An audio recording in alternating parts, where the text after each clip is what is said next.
decades, Melbourne has stood as a live music capital of the world, hosting more than 60,000 gigs annually. However, that culture is now under threat. With venues closing down, live music is slowly trickling away. The Live Music Action Agenda, under the Agent of Change banner, is the latest initiative to aid venues in the fight to preserve live music.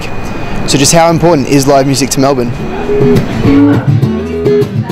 Yeah, I'm pretty positive that live music is going to exist in some form in this town.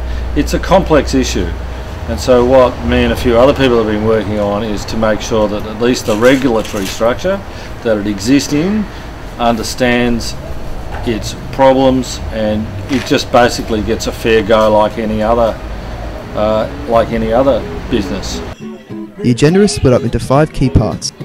New licensing laws will ensure that music venues can more easily host underage events. Responsibility for noise attenuation measures required in order to obtain planning approval will now rest with the Agent of Change. Changes to the building regulations will cut red tape for live music venues less than 500 square metres in size. A live music noise attenuation assistance scheme will also be established, with a funding pool of $500,000. Noise standards will also be reviewed to ensure they remain current and appropriate. I hate buskers, but I go to a lot of gigs, all the time. Yeah, I've got a few gigs as well in the city and that. It's good fun. It is, yeah. I love that about Melbourne. You can just walk around in nearly every street and there's someone busking or whatever. It's nice.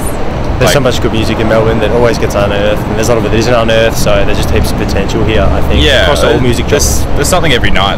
Pretty much Melbourne is, a step ahead in that in that dimension, I guess, yeah.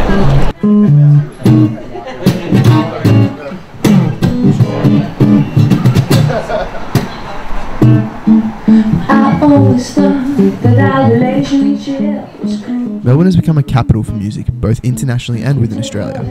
People travel from all over the world to experience the city's live music. I think Melbourne's got a huge culture, with music in general. It's a real hub for music in particular. One of the reasons I love living here, coming from Stockholm, Sweden, is because of the music. But yeah, the band scene in Melbourne is massive. You see bands play all kinds of venues, and I think that needs to be encouraged, and more people playing music is better, and that's why a lot of people move to Melbourne from Sydney, Adelaide, Canberra.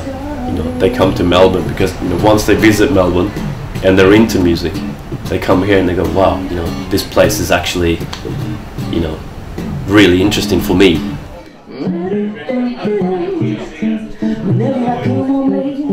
You don't complain or go home. So as a consequence, I don't go out at all. My friends are fighting, they don't know what's going on.